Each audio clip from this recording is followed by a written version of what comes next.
I'm making butternut squash and coconut soup.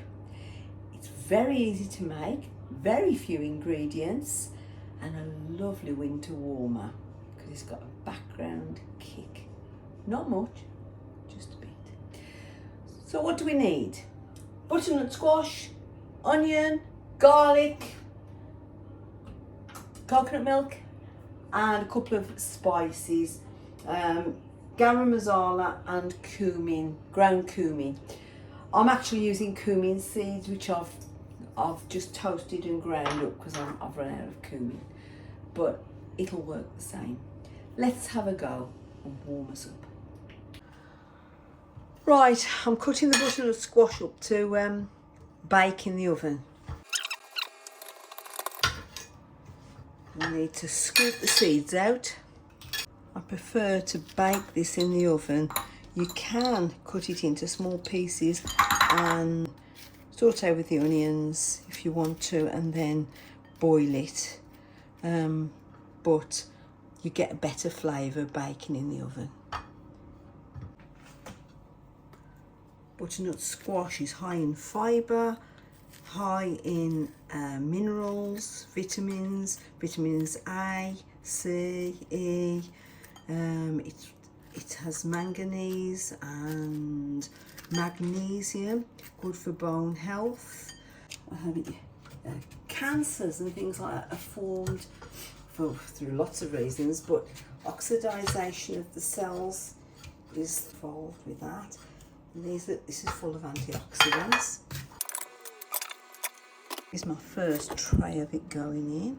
Just going to sprinkle a little bit of olive oil over. A little bit of seasoning. First tray of the two going in. I'm going to bake them at 180 degrees for about 20 minutes. Right, need to chop the onion.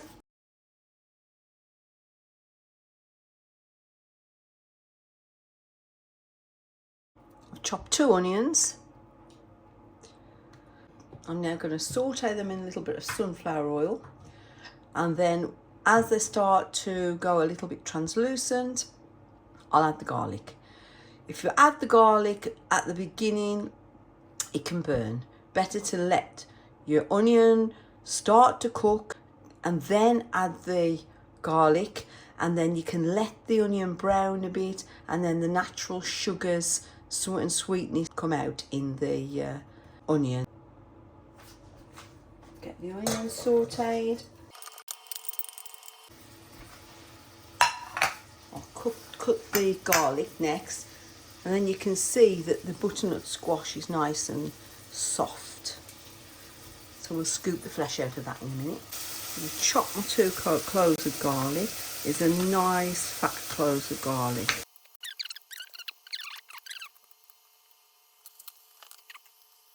The onion's just starting to look translucent and soft. Before it starts to brown, just going to add the garlic. Start scooping out the flesh from the butternut squash so that we can use that in the soup. There's less waste. Baking in the oven, it's easier. You can do it in big pieces, and there's less waste because it's hard to peel without losing any of your flesh. You get the most of it out this way, and it's got more taste. Roasted, baked butternut squash tends to have more taste. Right, I'm just going to turn my oven off a bit because I need to add my spices into here now. So I've turned the sauteed onion and garlic off for a minute while I scoop this out, and then I'm going to add the spices into the onion and garlic before I cook it any further.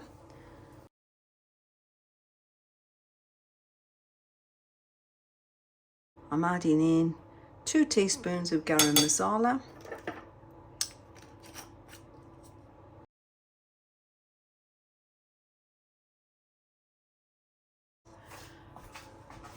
and 2 teaspoons of toasted cumin. I had cumin seeds, I didn't have ground cumin. So I have toasted the cumin seeds myself, and I'm adding those now, adding that now. We're just going to fry this up. There's a lovely aroma coming from this now.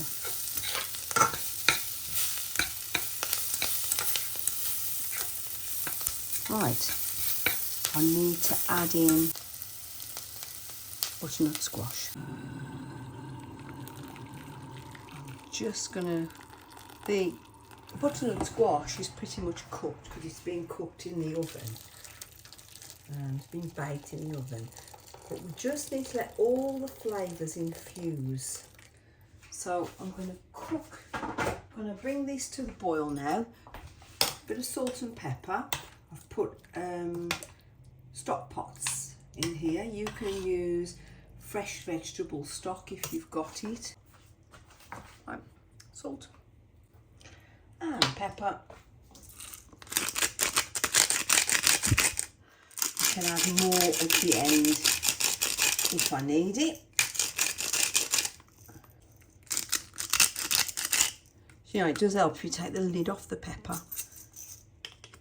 Never mind, it's in now.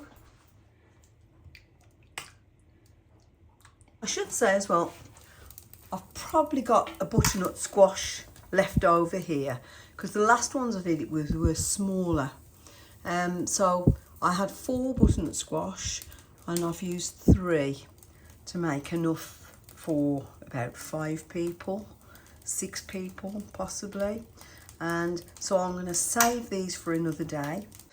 Just need to liquidize this now.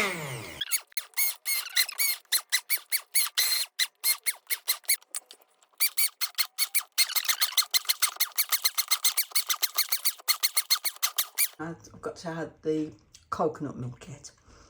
Now the difference with using cumin seeds compared to ground cumin, you do get the little fragments of seed on the surface, but it's quite nice.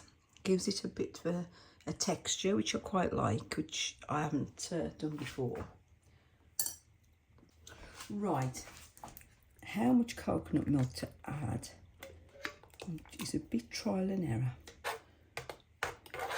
I like to have the nice coconut flavour. I think my very favourite is Thai sweet potato usually. But this is, oh my, gorgeous. Right, let's add another spoon. And let's just add coconut into here. I'd say I've added 2/3 of a can between all of it. And here's the finished product. I've swirled a little bit of coconut cream on the top, and it's got a lovely flavour, a warmth to it, and the cumin seeds, I prefer using that to the ground cumin that I've used before. I like it this way because it's got a bit of a texture. The seed texture is just gives it a nice little hit of flavour in your mouth, and it's a lovely winter warmer. The next soup I'm going to make is memory soup. Let's see if I can remember how to make it. No, I'm joking. It's called memory soup, and you'll have to come back to find out why it's called memory soup. And I may do a couple of other little crafts in between putting the other soup on in this one. But you can rest assured there'll be more to come. Thank you for watching. I hope you have a go at this lovely soup. And I'm going to eat it now before it goes cold. Thank you.